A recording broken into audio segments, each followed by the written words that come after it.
Hello and welcome guys, स्वागत है आप सभी का हमारे चैनल इंडियस OFT में। आज हम पढ़ने वाले हैं मूल्यह्रास, जिसको डिप्रिसिएशन भी कहते हैं। मूल्यह्रास कक्षा 11वीं के लिए BCom फर्स्ट ईयर दोनों के लिए बहुत इंपॉर्टेंट होता है। यहाँ से 15 नंबर के क्वेश्चन आते हैं जो कि बहुत इंपॉर्टेंट है।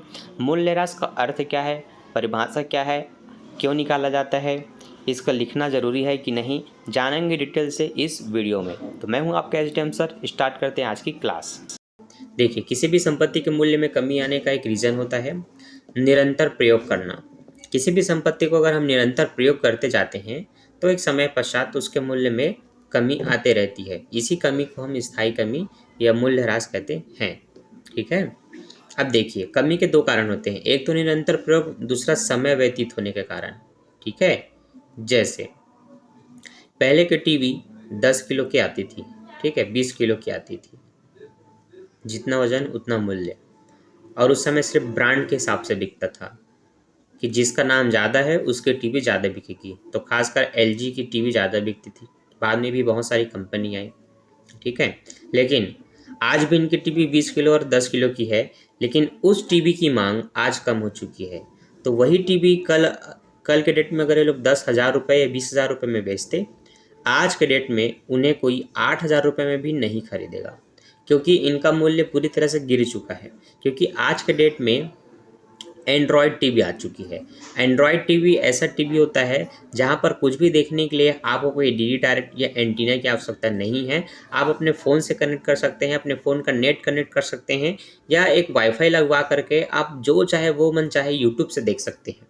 तो आज के डेट में ऐसी टीवी जो एंड्रॉयड टीवी होती है, ये 9,000 से, और भी छोटी छोटी कंपनी जो भी शुरुआत है वो लोग 8,000 में भी, 7,000 में दे देते हैं, और फ्लिपकार्ट ऑफर सेल में वो 6,000 से 7,000 में आराम से मिल जाता है।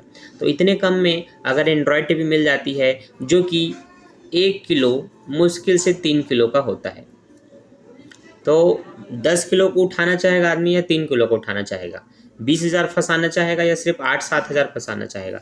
सिंपल सी बात है, जो टेक्नोलॉजी वर्तमान में चलती है उसके हिसाब से इंसान चलना चाहता है। तो यहाँ पर हुआ कुछ नहीं, वो टीवी अभी भी 20 किलो का है, बस हुआ क्या, समय बदल गया। तो समय व्यतीत होते गया तो मूल्य में भी कमी आते गई, नए चीज़ों का डिमांड बढ़ते गया मार्केट में। तो मूल्यह्रास आने के दो कारण होते हैं, एक तो निरंतर प्रयोग, दूसरा समय का व्यतीत हो जाना। ठीक है। तो ये आप स्पष्ट रूप से याद रखेंगे, भूलेंगे नहीं। आप समझ लेते हैं उच्चावाचन। तो अभी जो मैंने आपको समझाया था वही है उच्चावाचन। संपत्ति के मूल्य का बाजार मूल्य में होने वाली उतार चढ़ाव को उच्चावाचन कहते हैं। तो मूल्यह्रास कंप्लीट करने के बाद अब हम उच्चावाचन को समझेंगे। अब इस समय हुआ है 9:35। उच्चावाचन क्या होता है? किसी भी संपत्ति के मूल्य में बाजार के मूल्य में जो उतार चढ़ाव होता है उसी को हम उच्चावाचन कहते हैं। जैसे कि संपत्ति का मूल्य मान लेते हैं 10,000 है, लेकिन बाजार में इसका मूल्य हो सकता है घट जाए, या डिमांड बढ़ जाए तो मूल्य भी बढ़ जाए। तो किसी भी संपत्ति के मूल्य में बाजार के स्थिति के अनुसार अगर मूल्य घटता बढ़ता है, बाजार मूल्य में कोई भी कमी या उतार चढ़ाव होता है, इसी को हम उच्चावाचन कहते हैं। अप्रचलन क्या होता है? नवीन आविष्कार के कारण पुरानी संपत्ति का अनुपयोग हो जाना अप्रचलन कहलाता है। जैसे पहले के टीवी 10 किलो 20 किलो के होते थे, जो कि सिर्फ ब्रांड के हिसाब से बिकते थे, उसका टिकाऊपन कितने साल तक चलेगा, खराब नहीं होगा। आजकल का जो टीवी है वो 1 से 2 किलो का होता है, बहुत ही पतला होता है, इसको एक बच्चा भी उठा सकता है, और एंड्रॉयड हो चुका है, जिसके कारण आपको कोई एंटीना, डिश, TD डायरेक्ट या जा करके बार बार टीवी को ठोको, ऐसी कोई आवश्यकता नहीं है। मोबाइल से कनेक्ट कर लो, पेन ड्राइव में वीडियो डाउनलोड करके उसमें देख सकते हो। मतलब बहुत सारे साधन है आज टीवी में कुछ भी देखने के, भगा भगा के देख सकते हो, रोक रोक के देख सकते हो, और जिसका मूल्य भी कम है। 8,000 से एंड्रॉयड टीवी स्टार्ट हो जाता है मिलना। ठीक है। तो अब जो वजनदार पहले की टीवी थी उनका मूल्य बिल्कुल घट चुका है, उसको लोग खरीदना ही नहीं चाहते। तो नए आविष्कार के कारण पुराने संपत्ति का मूल्य गिर जाना या उपयोग में ही ना रहना अप्रचलन कहलाता है। ठीक है। जैसे कि टच स्क्रीन आने से कीपैड का डिमांड पूरा गिर गया। अब कीपैड वही चलाता है जो ज़्यादा पढ़ा लिखा नहीं है, इसको सिर्फ फ़ोन से मतलब है, कॉल से मतलब है। ठीक है, यह प्रचलन के उदाहरण है। अब है अपलेखन, जिसको लिखा ही नहीं जाता उसको अपलेखन कहते हैं। जैसे कि है अमूर्त संपत्ति, जैसे पेटेंट, ख्याति, एकस्व, व्यापार के चिन्ह आदि की समाप्ति की गई, यह अपलेखित राशि अपलेखन कहलाता है। रिक्तीकरण क्या है? खदानों के रूप में जो संपत्ति होती है उनका खनिज पदार्थ निकालने पर खाली हो जाना रिक्तीकरण कहलाता है। खाली हो जाना रिक्तीकरण कहलाता है। अवशिष्ट मूल्य, ह्रास योग्य संपत्ति का उपयोग जीवन के अंत में बचे हुए संपत्ति के मूल्य को अवशिष्ट मूल्य कहते हैं। ठीक है, तो कोई भी संपत्ति जिसका अंतिम उपयोग किया जा सकता है वो अवशिष्ट मूल्य कहलाता है।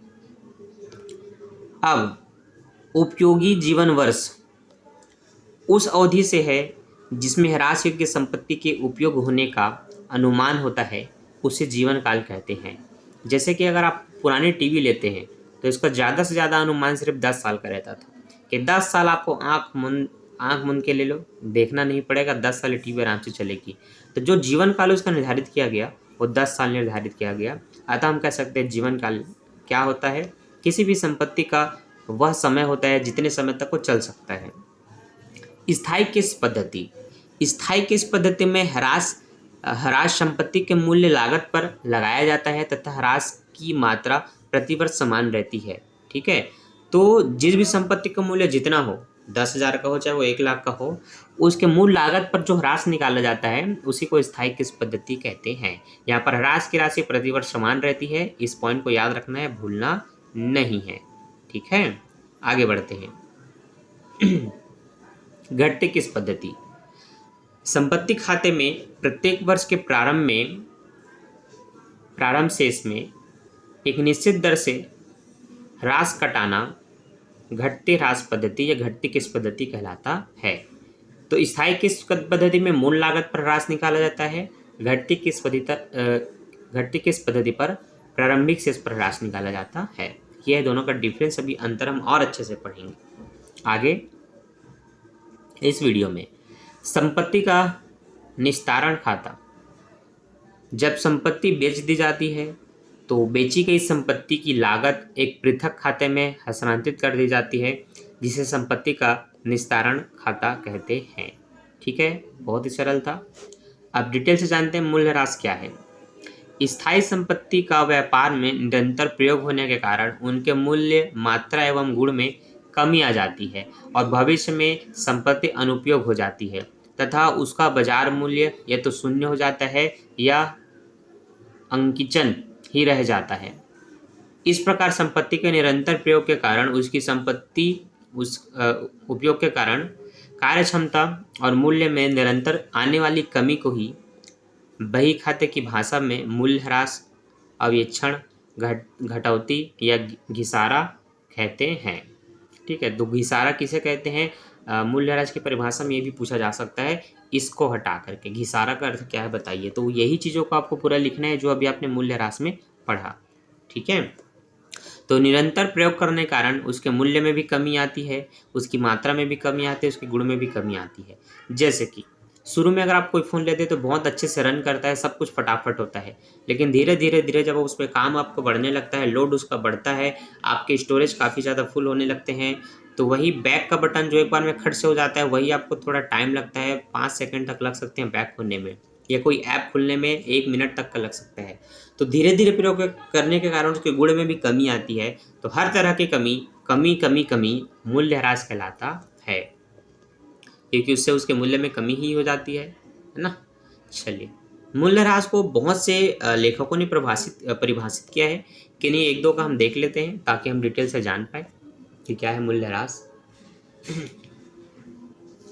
तो देखिए, कॉर्टर के अनुसार एक संपत्ति के मूल्य में किसी भी कारण से होने वाली सैन्य तथा स्थायी ह्रास को, कमी को, धीरे धीरे आने वाली कमी को ही हम ह्रास कहते हैं। ठीक, बाटली बॉय ने लिखा है, यह एक साधारण ज्ञान की बात है कि सभी स्थायी संपत्ति जैसे भूमि, भवन, मशीन, फर्नीचर आदि जैसे पुरानी होती है उसके मूल्य में कमी आती है। ठीक है, तथा निरंतर प्रयोग के कारण वह बेकार भी हो जाती है। यही कमी ह्रास कहलाता है। तो देखिए, जमीन पर कभी भी ह्रास लागू नहीं होता, क्योंकि जमीन जितना पुराना होगा रेट उसका उतना ज़्यादा बढ़ेगा। ठीक है, उसके रेट में कोई कमी नहीं आती। लेकिन घर पे आ सकता है, क्योंकि घर पुराना होते जाएगा तो दीवार चरकते जाएगा, वो ज़मीन के अंदर धंसते जाएगा, पूरा उखड़ते जाएगा, सूखते जाएगा। तो भवन को हम शामिल कर सकते हैं पर ज़मीन को नहीं, याद रखिएगा। ठीक है, तो इसी तरह से बहुत सारे लेखकों ने इसको परिभाषित किया। आप डिटेल से इसको पढ़ सकते हैं और मूल्यह्रास को डिटेल से और जान सकते हैं। ठीक है, मूल्यह्रास की विशेषता क्या है? ठीक है, विशेषता पढ़ते हैं, ध्यान से देखिएगा। स्थायी संपत्ति से संबंधित मूल्यह्रास का संबंध केवल स्थायी संपत्तियों से होता है, चल संपत्ति या अचल संपत्ति से नहीं। ठीक है, मूल्यह्रास का संबंध केवल स्थायी संपत्ति से होता है, ये आपको याद रखना है। संपत्ति के मूल्य में लगातार कमी। मूल्यह्रास स्थायी संपत्ति के मूल्य में लगातार होने वाली कमी को प्रकट करता है। व्यापारिक व्यय।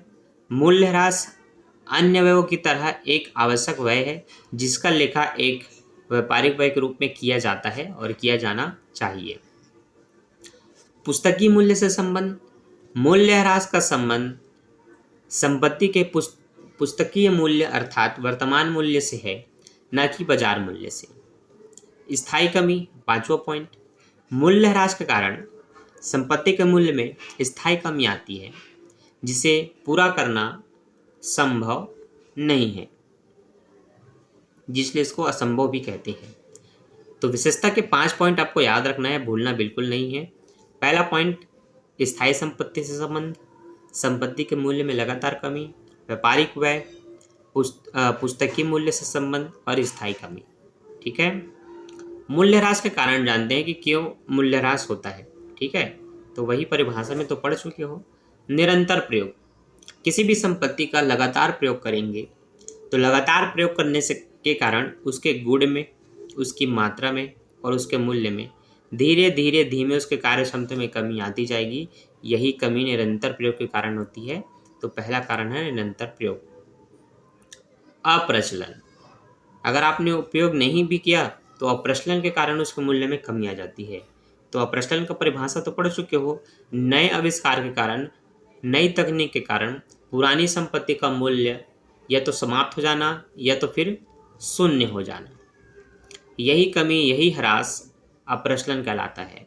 तो मूल्यह्रास के दूसरे कारण होते हैं अप्रचलन। नई नई टेक्नोलॉजी आने के कारण पुरानी पद्धति समाप्त हो जाती है।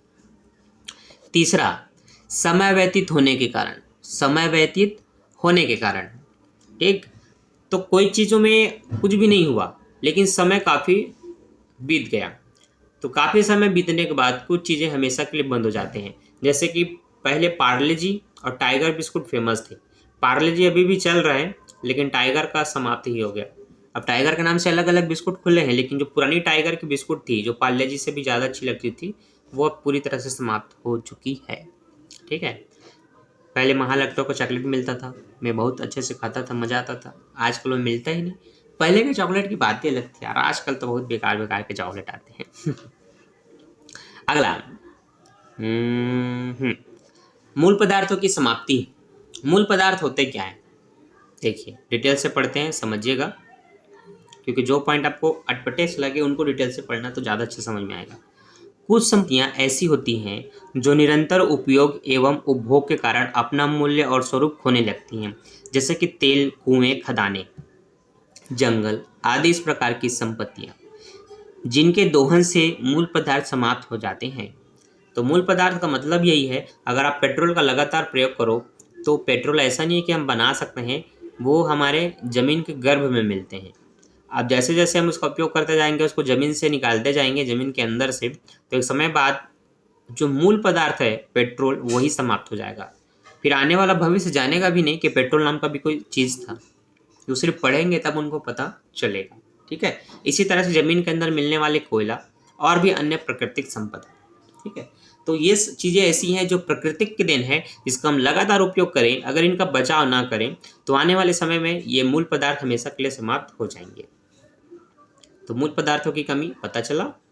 अगला पॉइंट है दुर्घटना के कारण। अब देखिए, दुर्घटना,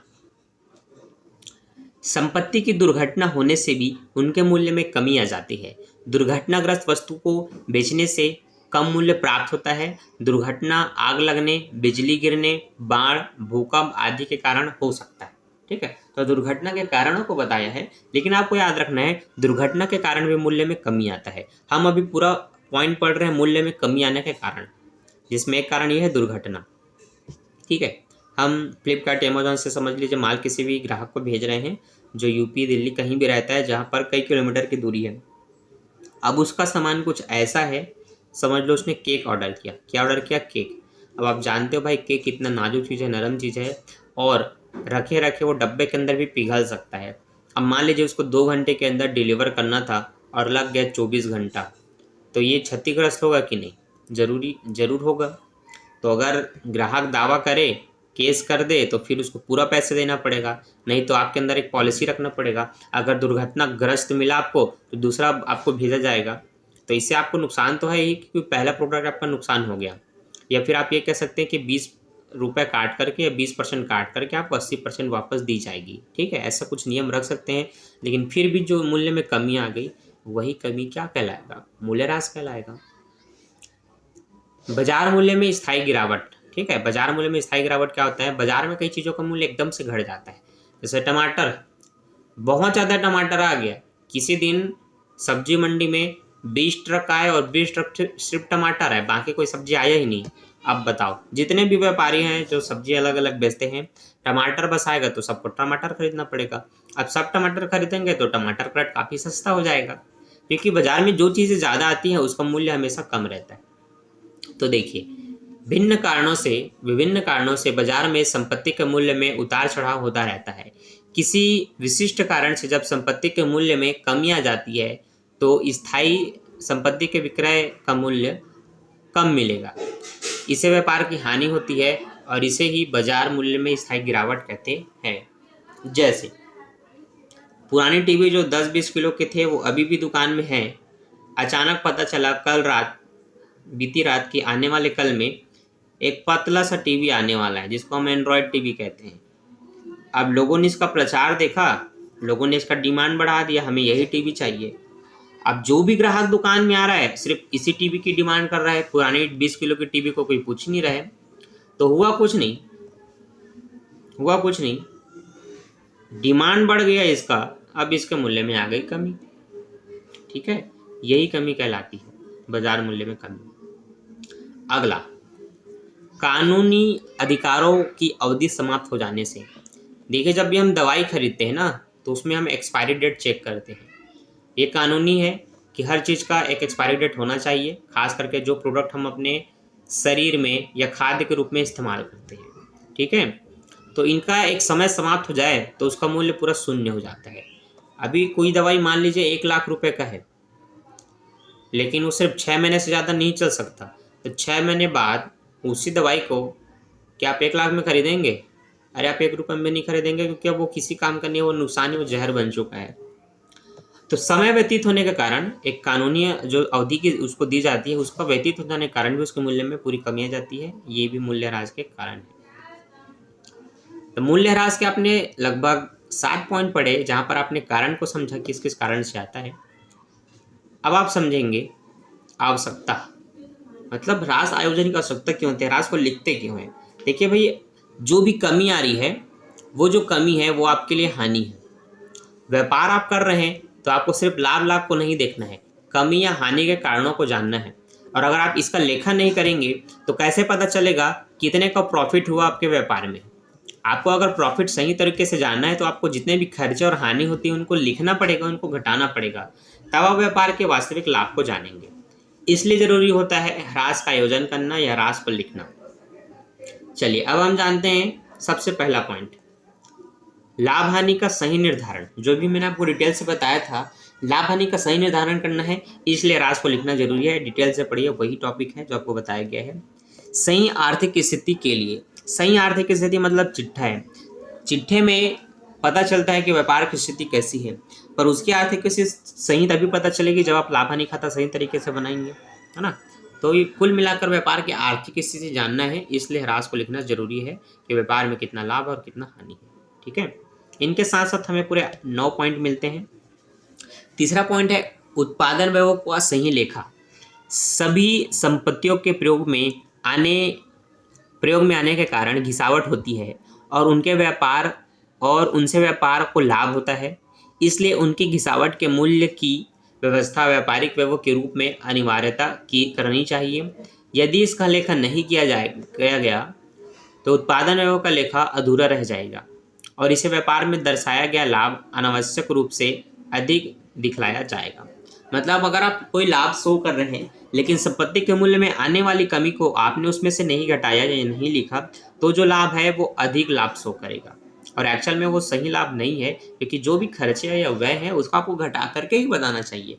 मान लीजिए मैंने आपको 1 लाख का सामान दिया जिसको आपने बेचा और 1.5 लाख रुपए आपको मिला, लेकिन मार्ग में आपने 20,000 रुपये आने जाने ट्रैवलिंग और खाने पीने में खर्च किए, लेकिन आप उसको जोड़ ही नहीं रहे हो, आप सिर्फ मुझे 1.5 लाख दे रहे हो, तो क्या ये शुद्ध लाभ है? नहीं है, क्योंकि अभी आप क्या बोलोगे, लो जी मैंने 1 लाख का सामान बेच के 1.5 लाख का आपको दिया, लेकिन रास्ते में मैंने 20,000 खर्च किया।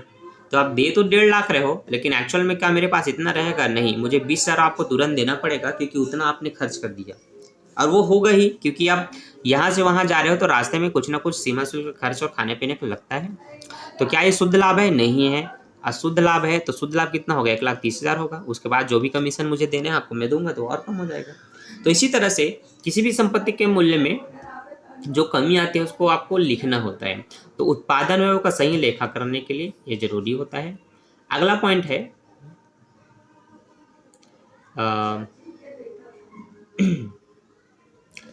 संपत्ति का पुनर्स्थापन के लिए व्यापार में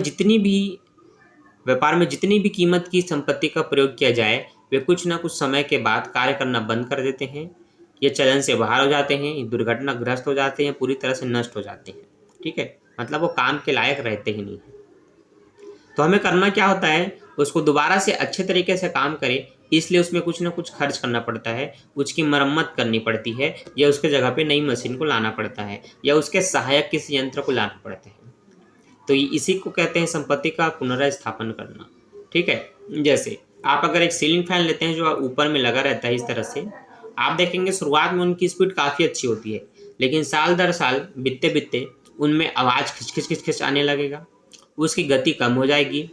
तो हो सकता है आप 5 साल बाद नया पंखा ना लें, लेकिन इसमें कुछ ना कुछ सुधार करेंगे, मैकेनिक को बुलवाएंगे, इसमें छोटा सा एक टरबाइन मशीन रहता है, उसके कारण वो स्लो हो गया तो आप उसको बदलेंगे।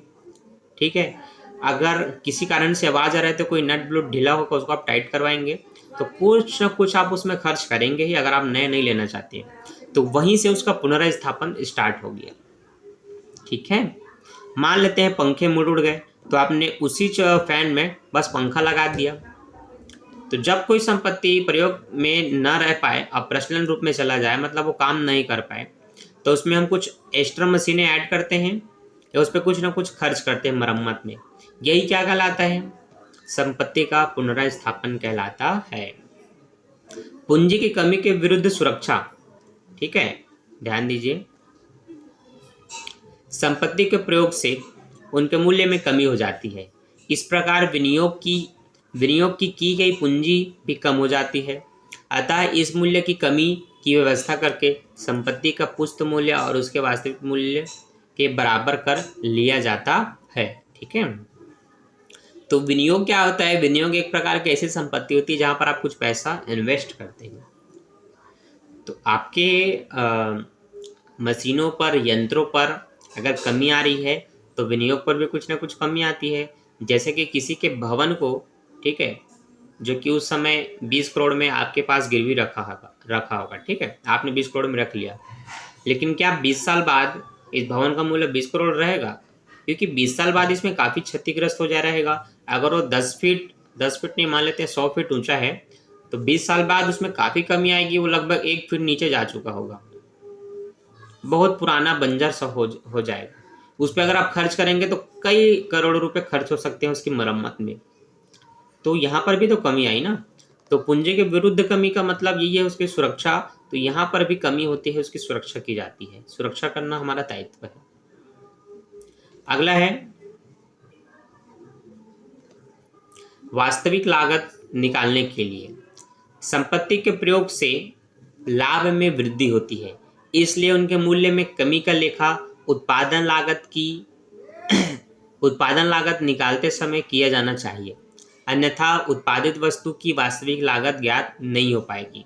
तो वास्तविक लागत का सिंपल शर्त यह है कि संपत्ति के प्रयोग से लाभ में वृद्धि होती है, इसलिए उनके मूल्य में कमी का लेखा उत्पादन की लागत निकालते समय किया जाना चाहिए, अन्यथा उत्पादन की वस्तु वास्तविक लागत ज्ञात नहीं कर पाएगी। ठीक है, चलिए वेट कीजिए थोड़ा। तो वैधानिक आवश्यकता की पूर्ति, यहाँ पर आपको ध्यान देना है। व्यापारी के द्वारा ह्रास की व्यवस्था किए जाने पर आयकर अधिनियम के अंतर्गत उनको कुछ छूट दी जाती है।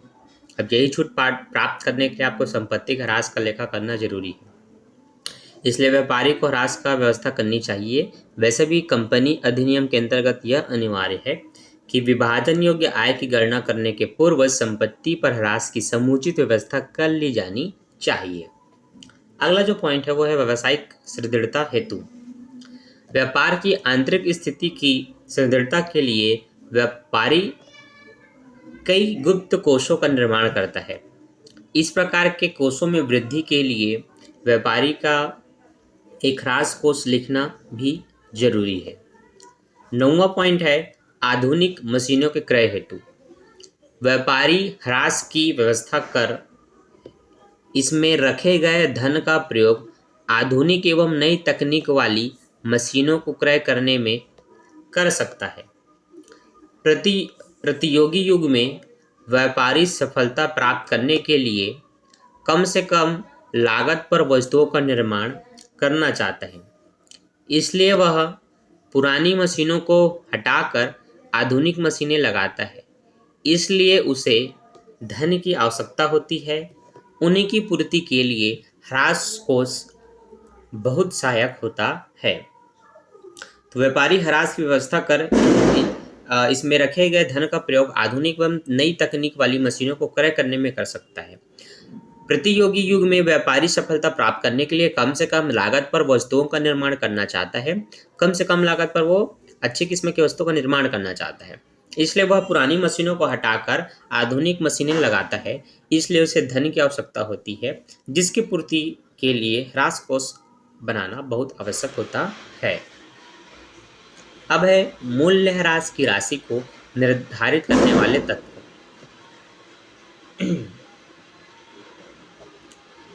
किसी संपत्ति पर प्रतिवर्ष कितना मूल्य ह्रास लगाया जाए, यह एक महत्वपूर्ण कार्य है जो कि व्यापारी की आर्थिक स्थिति को प्रत्यक्ष रूप से प्रभावित करता है। अतः उचित मूल्य ह्रास आयोजन के लिए नियोजन को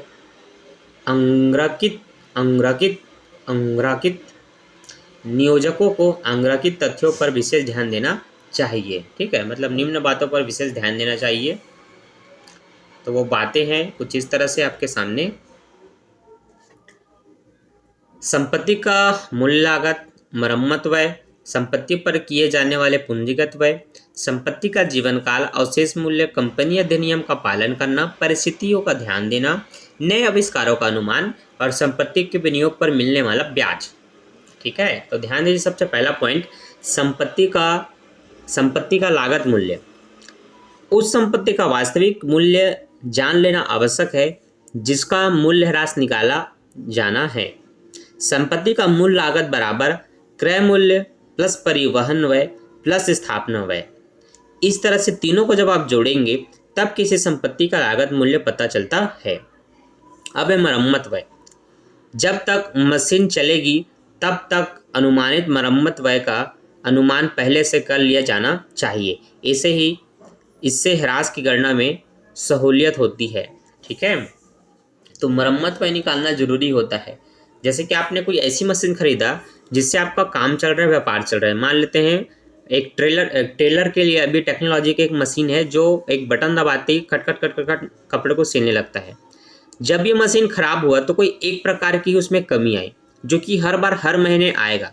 जैसे कि अगर आप एक लैपटॉप लेते हैं या टैबलेट लेते हैं तो वहाँ पर रैम हिल जाता है, आपको नेट चाहिए हर महीने। ठीक है, प्रिंटर मशीन में रंग चाहिए, ये कुछ चीज़ें होती हैं जो हर बार कमी होती हैं। तो इस तरह की कमी कितने रुपए की होती है, कितने रुपए इसमें खर्च होते हैं, ठीक है। मान लेते हैं 1000 रुपये की खर्च हर महीने बैठता है, तो हम कह सकते हैं कि इसके मरम्मत पर व्यय कितने होगा, 1000 रुपये प्रति महीने होगा या सालाना होगा। तो इस तरह से उस पर कितना खर्च होना है इसका अनुमान लगाना जरूरी है। तीसरा पॉइंट है आपका संपत्ति पर किए जाने वाले पूंजीगत व्यय, ठीक है। तो संपत्ति पर किए जाने वाला व्यय पूंजीगत व्यय ही कहलाता है, उसका भी निर्धारण कर लेना चाहिए। व्यवसाय की कुछ मशीनें इस प्रकार की होती हैं जिन पर मरम्मत के अतिरिक्त कई पूंजीगत खर्च भी करने पड़ते हैं। ऐसी मशीनों का ह्रास निकालते समय इन व्ययों का विशेष ध्यान रखना चाहिए, ठीक है। तो कुछ मरम्मत में खर्च होगा, उसके अलावा भी कुछ एक्स्ट्रा खर्च करना पड़ता है, ऐसे ही खर्च पूंजीगत व्यय कहलाते हैं, ठीक है। जैसे कि मान लेते हैं आपने एक कंप्यूटर लिया अपने व्यवसाय में काम करने के लिए, लेकिन कुछ समय बाद लगभग 2 से 3 महीने बाद आपको पता चला कि उसके 4 GB रैम से आपका काम नहीं हो रहा है, तो आपने उसको 4 GB रैम और बढ़ा दिया। कुछ समय बाद आपको पता चला उसके हार्ड डिस्क से कुछ खास प्रभाव नहीं पड़ा, तो आपने उसमें SSD लगवा दिया।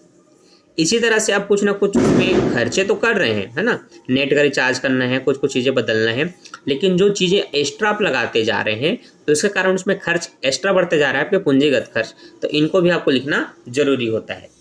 अगला पॉइंट है आपका चौथे नंबर पे संपत्ति का जीवन काल। जीवन काल आप पढ़ चुके हैं कि हर संपत्ति का जीवन काल निर्धारित होता है कि वो 10 साल चलेगा, 5 साल चलेगा कि 20 साल तक चलेगा। इसके हिसाब से इन पर ह्रास निकाला जाता है, तो ये जरूरी होता है जीवन काल निर्धारित करना। अगला है अवशेष मूल्य। ह्रास निकालने की आवश्यकता को ध्यान में रखकर किसी भी संपत्ति के आवेक्षण की रकम निश्चित करने के लिए उस संपत्ति के आवेक्षण मूल्य को ध्यान में रखना चाहिए। अवशेष मूल्य वह मूल्य होता है जो संपत्ति के बेकार हो जाने के परिणाम स्वरूप बेचने पर प्राप्त होता है ना। तो अवशेष मूल्य को क्या कहते हैं, अगर आप इससे कोई पूछे तो जितने साल का आप जीवन निर्धारित करते हैं जीवन काल, उतने समय बाद आप ये भी निर्धारित कर लीजिए कि उतने समय बाद आप उसको बेचेंगे तो उससे कितना रुपए मिलेगा। जैसे आपके पास मान लीजिए एक अलमारी है, ठीक है, जो कि लोहे की बॉडी की है। अब वो अलमारी अभी आपने खरीदा, मान लेते हैं आपने उसको 25,000 रुपये में खरीदा। आप इसका लगभग 15 साल तक उपयोग करने वाले हैं। 15 साल बाद उसमें जंग वंग लग जाएगा, वो बहुत खराब हो जाएगा, स्थिति खराब हो जाएगी, दरवाजे पकड़ते ही हाथ में आ जाएंगे। तो उस समय अगर आप इसको बेचते हैं 15 साल बाद, तो कितने रुपए आपको मिलेगा। तो उस समय आप अभी से निर्धारित कर लीजिए कि अभी लोहे का मूल्य अगर आप प्रति किलो 5 रुपये आपको मिल रहा है, तो आने वाले समय में अगर मूल्य बढ़ करके 10 रुपये हो जाता है, तो अगर ये टोटल 10 किलो का है, हाँ, तो भैया आपको 100 रुपये मिल जाएगा। जो 25,000 का था उसमें 100 रुपये मिल जाएगा, ऐसा आप अनुमान लगा के चल सकते हैं, ठीक है। तो एक निश्चित समय के बाद जब अपने संपत्ति को बेचते हैं तो उसमें क्या मूल्य मिलने वाला है वही जानना अवशेष मूल्य कहलाता है। आगे बढ़ते हैं डिटेल से। कंपनी अधिनियम का पालन करना। व्यापार कर रहे हो तो इसका पालन करना जरूरी है, नहीं तो फिर गया। कंपनी अधिनियम 1956 की धारा 205 एवं 350 का पालन प्रत्येक व्यापारी को ह्रास की रकम निश्चित करते समय करना आवश्यक होता है। परिस्थितियों का ध्यान। संपत्तियों की आंतरिक एवं बाह्य परिस्थितियों में भी परिवर्तन होता रहता है। व्यापार की परिस्थितियों के कारण भी संपत्ति पर कम या अधिक बोझ पड़ता है।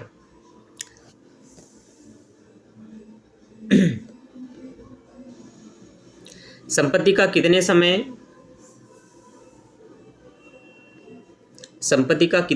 प्रयोग होगा तथा वह कितने समय में बेकार रहेगा, ह्रास की रकम निश्चित करते समय इसका ध्यान रखना चाहिए। संपत्तियों की निरंतर एवं बाह्य परिस्थिति में भी परिवर्तन होता रहता है। व्यापार की परिस्थितियों के कारण भी संपत्ति पर कम या अधिक बोझ पड़ता है। संपत्ति का कितने समय प्रयोग होगा तथा वह कितने समय बेकार रहेगा, ह्रास की रकम निश्चित करते समय इसका ध्यान रखना जरूरी है, ठीक है। अगला है नए आविष्कार का अनुमान, ठीक है। ह्रास की रकम तय करते समय प्रत्येक व्यापारी को भविष्य में होने वाले नए आविष्कार का अनुमान भी लगा लेना चाहिए। उसे यह भी सोच लेना चाहिए कि कब किस परिस्थिति में नए आविष्कार के कारण उनकी मशीन बेकार हो जाएगी। इसमें यह कठिनाई अवश्य होती है कि वह आविष्कार का सही अनुमान नहीं कर सकता। ठीक है, जैसे मार्केट में जब 2G से 3G सिम चल रही थी, है ना, इस समय बहुत से लोगों ने सोचा भी नहीं था कि कब भारत में 4G आएगा, लेकिन अंबानी भाई ने पहले से सोच लिया था और खटाक से एक दिन लॉन्च कर दिया 4G सिम, और इस दिमाग से चालू किया कि सब कुछ फ्री कर दिया। पहले लोगों को कॉल के लिए, SMS के लिए, और ज़्यादा बात करना है तो टैरिफ के लिए, रोमिंग के लिए, सबका अलग अलग रिचार्ज करना पड़ता था, जहाँ पर आप सबको अगर एक साथ करना चाहें तो हो सकते हैं आपके 600 से 700 या 1000 रुपये भी घुस जाते। लेकिन इसने 4G लाया अंबानी भाई ने, 3 महीने का रिचार्ज बिल्कुल मुफ्त कर दिया, सब ने सिम लिया। भाई 3 महीने फ्री मिल रहे, 3 महीने फ्री मिल रहा है। दिक्कत ये थी कि पुराने जो फ़ोन थे ना, जो कीपैड थे, नॉर्मल टच स्क्रीन थे, इस पे ये नहीं चल पा रहा था, क्योंकि 5G फ़ोन 5G सिम में ही कनेक्ट हो रहा था, sorry 4G phone 4G phone में ही कनेक्ट हो रहा था सिम। तो सब ने 4G फ़ोन लेना शुरू कर दिया। इस तरह से मार्केट में 4G फ़ोन की डिमांड बढ़ गई जियो के आने से। तो ज़्यादातर फ़ोन अब 4G बनते जा रही है, और आज 2022 में अगर आप देखते हैं तो अब 5G फ़ोन बनते जा रहा है, 4G का डिमांड कम होते जा रहा है। तो अब जो कंपनी 5G सिम ला दे अच्छी रिचार्ज के दर पर, तो उसका मूल्य ऑटोमेटिक बढ़ जाएगा। तो हमने बस यहाँ पर ये देखा कि नवीन आविष्कार कितने समय तक आया। तो 3G के आने के ज़्यादा नहीं, 4 से 5 साल बाद 4G का प्रयोग चालू हो चुका था, और कुछ समय बाद फटाक से 4G आ गया। अब 4G चले ज़्यादा दिन नहीं हुआ है, लगभग 2014 से आप 4G इस्तेमाल करते आ रहे हैं। 2014, इसको शायद मैं थोड़ा ठीक, लगभग यही समय था, 2014 के आसपास 4G इस्तेमाल हुआ था। अभी 2022 है, 7 साल हुए हैं। अब 5G आने वाला है, जो कि ज़्यादातर जगह आ चुका है, यहाँ पर पूरी तरह से आने वाला है। तो यही अनुमान करना कि कितने साल बाद आएगा। अब प्रचलन नए आविष्कार। 9वां है संपत्ति के विनियोग पर मिलने वाला ब्याज। ठीक है, किसी भी संपत्ति को आपने गिरवी रखा है, उस पर आपको ब्याज मिलता है, उसका लेखा भी करना जरूरी होता है मूल्यह्रास में। अब आपको थोड़ा अंतर पढ़ना जरूरी है, क्योंकि हम डिटेल से मूल्यह्रास को पढ़ेंगे तो ये पढ़ना जरूरी है। मूल्यह्रास और प्रचलन। मूल्यह्रास स्थायी संपत्ति के निरंतर उपयोग और दुर्घटना, समय आदि के कारण उत्पन्न होता है। नवीन आविष्कार के कारण अप्रचलन उत्पन्न होता है। तो दोनों को उत्पन्न होने के कारण पता होना चाहिए। निरंतर प्रयोग करने के कारण, समय व्यतीत होने के कारण जो कमियां आती है वो मूल्यह्रास कहलाता है। नवीन आविष्कार के कारण जो मूल्य में कमी आए उसको हम अप्रचलन कहते हैं। निश्चितता, इसमें जो कमी आएगा वो निश्चित है, यहाँ पर जो कमी आएगा वो अनिश्चित है। नवीन आविष्कार होगा, कब होगा कुछ पता है क्या? नहीं पता, इसलिए अनिश्चित है। लेखा, इसका लेखा किया जाता है। ठीक है, तो इसका लेखा लाभ हानि खाते में किया जाता है, और इसकी कमी को पूंजीगत या अस्थगित व्यय माना जाता है। स्वभाव, इसमें संपत्ति का उत्पादन शक्ति में धीरे धीरे कमी आता है, और प्रचलन से संपत्ति के मूल्य में एकदम से कमी आ जाता है। नवीन आविष्कार हुआ तो पुरानी संपत्ति पूरा गिर जाता है। निष्कर्ष, मूल्यह्रास में अप्रचलन शामिल हो सकता है, मतलब इसमें ये शामिल हो सकता है पर इसमें ये शामिल नहीं हो सकता, सिंपल सी बात है। ठीक है, आगे बढ़ते हैं। मूल्यह्रास और उच्चावाचन में अंतर। उच्चावाचन आपको बताया था, बाजार मूल्य में जो कमी या वृद्धि होती है मूल्य में, वही उच्चावाचन कहलाता है। तो बाजार में संपत्ति के मूल्य में परिवर्तन के कारण को ही, ठीक है, मूल्य में परिवर्तन के कारण जो कमी आती है वो उच्चावाचन है। यहाँ पर वही समय व्यतीत होने के कारण, निरंतर प्रयोग के कारण जो कमी आती है उसको मूल्यह्रास कहते हैं। निश्चितता, इसमें कमी आना निश्चित है क्योंकि निरंतर प्रयोग हो रहा है। ठीक, और उच्चावचन में मूल्य में होने वाली कमी अनिश्चित होती है, बिल्कुल अप्रचलन की तरह है। लेखा, लाभ हानि में लेखा करते हैं, इस प्रकार की कमी का लेखा नहीं किया जाता। ठीक है, क्योंकि भाई बाजार में क्या घटा क्या बढ़ा वो बस कुछ दिन के लिए, एक अल्पकालीन समय के लिए, उसको नहीं लिखा जाता। स्वभाव, इसमें संपत्ति की उत्पादन शक्ति में धीरे धीरे कमी आती है। उच्चावचन में संपत्ति के मूल्य में अस्थायी रूप से या एकदम से कमी या वृद्धि हो जाती है। निष्कर्ष, इसमें अप्रचलन उच्चवाचन सब शामिल हो सकते हैं, इसमें शामिल नहीं हो सकता। वही चीज़ है। तो अगर आप लिख सकते हैं अप्रचलन का भी पढ़ ले तो उच्चवाचन भी लिख सकते हैं, इसलिए पढ़ना जरूरी है। कई लोग देख करके छोड़ देते हैं, अरे इतना सारा कौन पढ़े, अरे बार पढ़ो तो सही। याद होना नहीं होना वो आपके माइंड के ऊपर, पर पहले पढ़ो तो सही। क्या पता आपने एक पॉइंट पढ़ा तो बाकी एक पॉइंट आप खुद ब खुद लिख सकते हैं। अब मैं तो लिख सकता हूँ, अब आपका अब नहीं पता भाई, आप पढ़ो एक बार देखो। अप्रचलन और गत वर्ष के प्रयोग में अंतर है ना। गत प्रयोग, कारण, नई संपत्ति के आविष्कार के कारण पुरानी संपत्ति का अप्रचलन हो जाना अप्रचलन कहलाता है। समय का व्यतीत होने पर पट्टे पर ली गई संपत्ति, ठेका आदि का मूल्य कम हो जाता है, यह गत प्रयोग कहलाता है। प्रतिस्थापना, अप्रचलन में नई संपत्ति की प्रतिस्थापना की जाती है। इसमें पुरानी मशीनों के पुराने मॉडल से भी काम लिए जाते हैं। इसमें पुरानी मशीन घिस जाती है तथा इनकी कार्यक्षमता कम हो जाती है। इसमें मशीनों का प्रयोग न करने पर भी मूल्य में कमी आ जाती है, क्योंकि समय बीतता है। निश्चितता, अप्रचलन में अनिश्चितता है और इसमें निश्चितता है, क्योंकि समय व्यतीत हो रहा है तो कमी होगा ही होगा।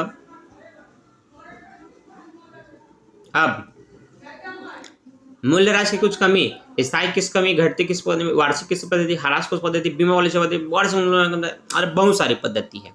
सारी पद्धति को डिटेल से जानेंगे इस वीडियो में, तो बने रहिए एंड तक। ठीक, ये प्रश्न पूछा जाता है, ध्यान से देखिएगा। पॉइंट ए और पॉइंट बी में जो दिया गया है क्या है, देखिए। क्या भूमि पर ह्रास लगाया जाता है? क्या ह्रास एक व्यापारिक खर्च या प्रभार है? तो ध्यान से सुनो बच्चों। भूमि का जीवन काल अनंत होता है, अतः इस आधार पर ह्रास का प्रबंध साधारणता नहीं किया जा सकता। किंतु यदि भूमि ऐसी है जिनका उपयोग जीवन सीमित है तो इस पर ह्रास का प्रबंध किया जाता है, जैसे पट्टे पर ली गई भूमि। साधारणतः भूमि पर हम ह्रास नहीं लगा सकते, लेकिन अगर हम पट्टे पर कोई भूमि लिए हैं ना, तो इस भूमि पर हम ह्रास लगा सकते हैं, क्योंकि सरकार को टैक्स भी देना पड़ता है। क्या ह्रास एक व्यापारिक खर्च या प्रभार है? तो देखिए, निम्न कारणों से ह्रास व्यापार का एक अनिवार्य खर्च है। पहला, ह्रास मशीनों से ली गई सेवाओं का प्रतिफल है। अन्य व्यापारिक व्यय की तरह भी ह्रास से भी व्यापार का लाभ प्रभावित होता है। और व्यापार में लाभ हो या हानि हो, प्रत्येक दशा में जिस प्रकार नौकर की सेवाओं के बदले वेतन देना आवश्यक है, ठीक उसी प्रकार प्रबंध लाभ अथवा हानि होने पर मशीन के सेवाओं के बदले भी ह्रास का आयोजन करना आवश्यक है। चौथा, पर्याप्त लाभ न होने पर भी ह्रास की व्यवस्था आवश्यक है। पांचवा, ह्रास व्यापार के लाभ के विरुद्ध एक स्वप्रेषण से दिया हुआ दान नहीं है, वरन व्यापार का एक खर्च या प्रभार भी है। स्थायी किस पद्धति है, सीधे रेखा पद्धति। देखिए, आपको ये प्रश्न पूछा जाता है ज़्यादातर जिनके पर्यायवाची रूप से नाम रहते हैं। स्थायी किस पद्धति को सीधी रेखा भी पद्धति कहते हैं, तो पूछा जाएगा सीधी रेखा पद्धति होती क्या है, समझाइए। ठीक है, तो ये आपको डिटेल से पता होना चाहिए, तभी तो आप दूसरे को बता सकते हैं। तो देखिए,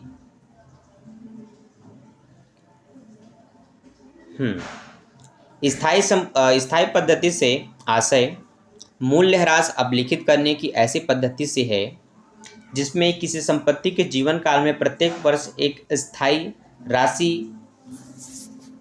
ह्रास के रूप में अभिलिखित की जाती है।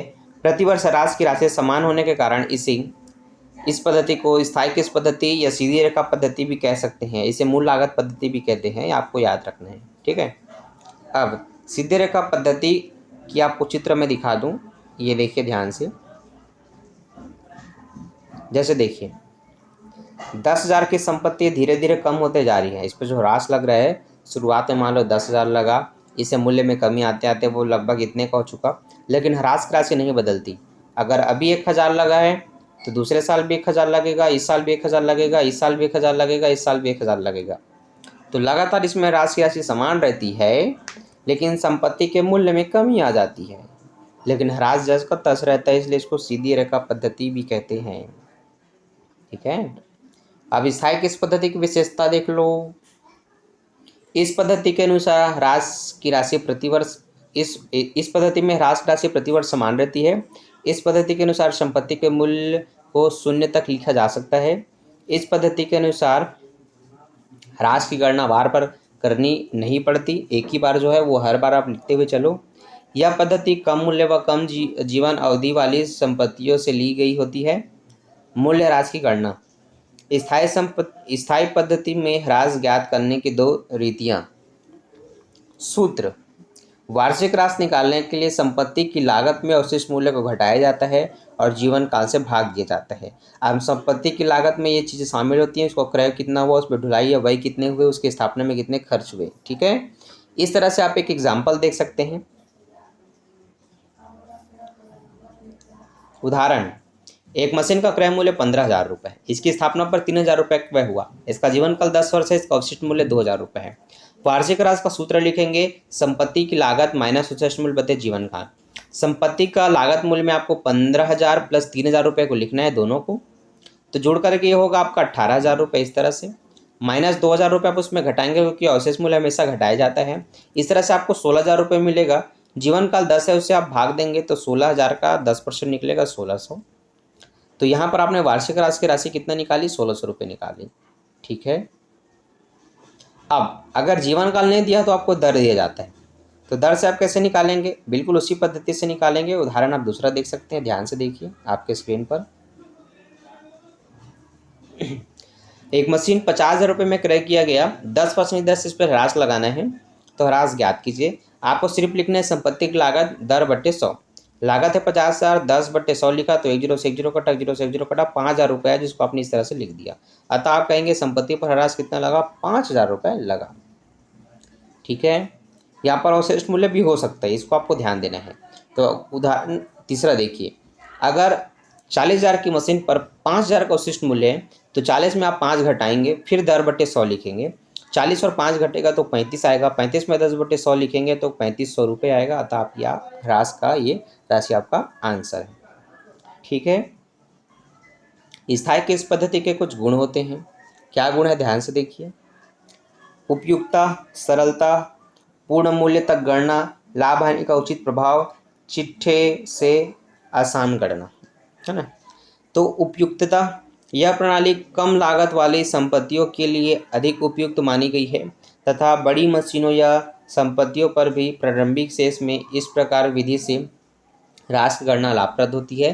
साधारणतः यह प्रणाली खनिज, पट्टे आदि संपत्ति जो अधिलाभ प्रदान की जाती है उसके लिए की जाती है। सरलता, इसको बार बार नहीं निकालना पड़ता, एक बार निकाल लो फिर वही राशि पूरा हर साल चलते रहती है, तो काफ़ी सरल होता है। पूर्ण मूल्य तक गणना की जाती है ना, तो जब तक इसका मूल्य समाप्त ना हो जाए, जीरो ना हो जाए, तब तक राशि निकालते रहो, तो ये पूरा खत्म होते रहता है। यहाँ राशि प्रतिवर्ष समान रहती है, ये विशेषता भी आप कह सकते हैं। लाभ हानि का उचित प्रभाव होता है। चिट्ठे की गणना करने में काफ़ी आसान होता है। ठीक,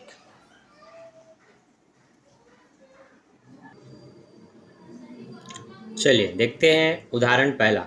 अब यहाँ से क्रियात्मक प्रश्नों की शुरुआत हो रही है, लेकिन हम अभी उदाहरण को बना रहे हैं। एक मशीन का क्रय मूल्य 20,000 रुपये है, इसकी स्थापना पर 2,000 रुपये का व्यय हुआ, इसका अवशिष्ट मूल्य 1,000 रुपये है, इसका जीवन काल 10 वर्ष है और इसका वार्षिक राशि निकालो। चलो भाई निकालते हैं। पद्धति कौन सी है, स्थायी प्रभाव पद्धति। तो वार्षिक मूल्य ह्रास बराबर संपत्ति की लागत अवशिष्ट मूल्य माइनस में बटे जीवन काल। लागत है 20,000 प्लस 2,000 रुपये की स्थापना में, तो मतलब 22,000 रुपये का लागत हुआ। इसमें से अवशेष मूल्य 1,000 रुपये था, जिसको आप घटाएंगे तो ये 19,000 हो जाना, सॉरी 22 में एक जाएगा तो 21,000। 21 में जीवन काल 10 वर्ष से आप भाग करेंगे इस तरह से 10 से 10, तो 2100 रुपये निकलेगा। ये आपका आंसर है। अब उदाहरण 2 देखते हैं। उदाहरण 2 1 जनवरी 2000 को एक मशीन अमित ने खरीदा 55,500 रुपये में। इसका अनुमानित जीवन काल 5 वर्ष है, अवशिष्ट मूल्य 5,500 रुपये है। और बताइए 2000 और 2001 में इसकी जनरल प्रविष्टि भी दीजिए 2 साल का। ठीक है भाई, करते हैं। देखो सूत्र तो वही लिखना है, 55,000 की लागत, अवशिष्ट मूल्य 5,500, 500 में से 500 कटा, 55,000 में से 5,000 गया, 50,000 बचा।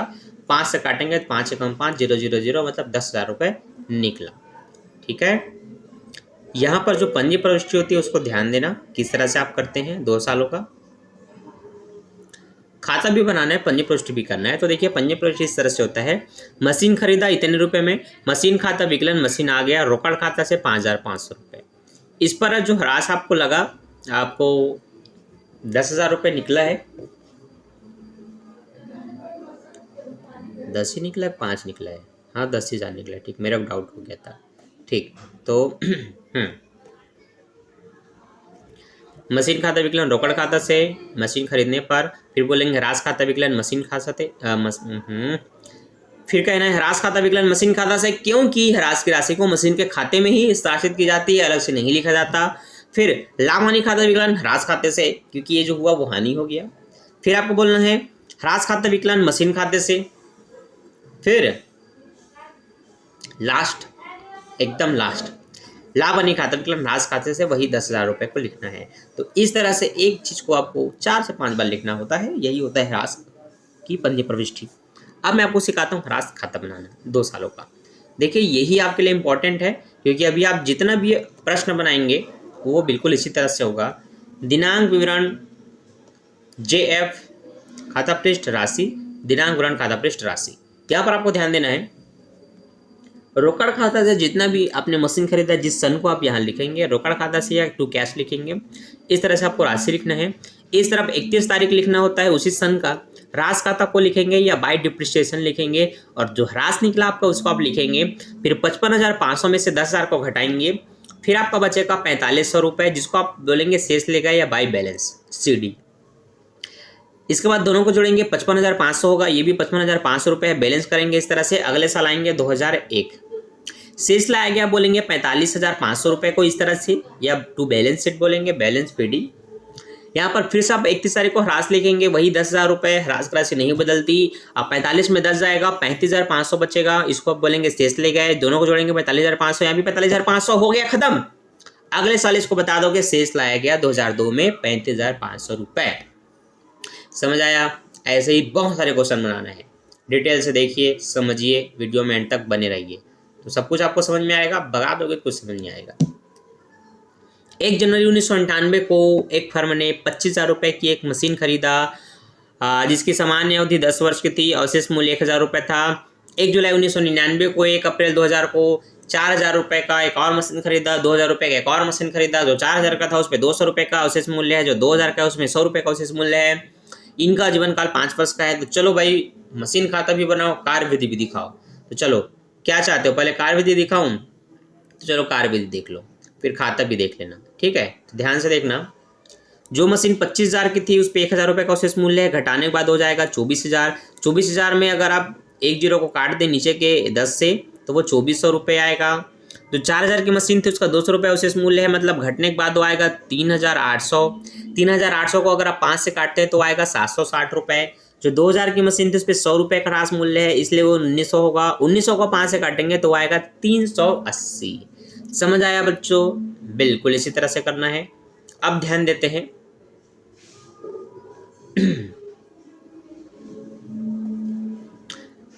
रोकड़ खाते से टू कैश शेष लाया गया 1998 1 जनवरी 25,000 रुपये।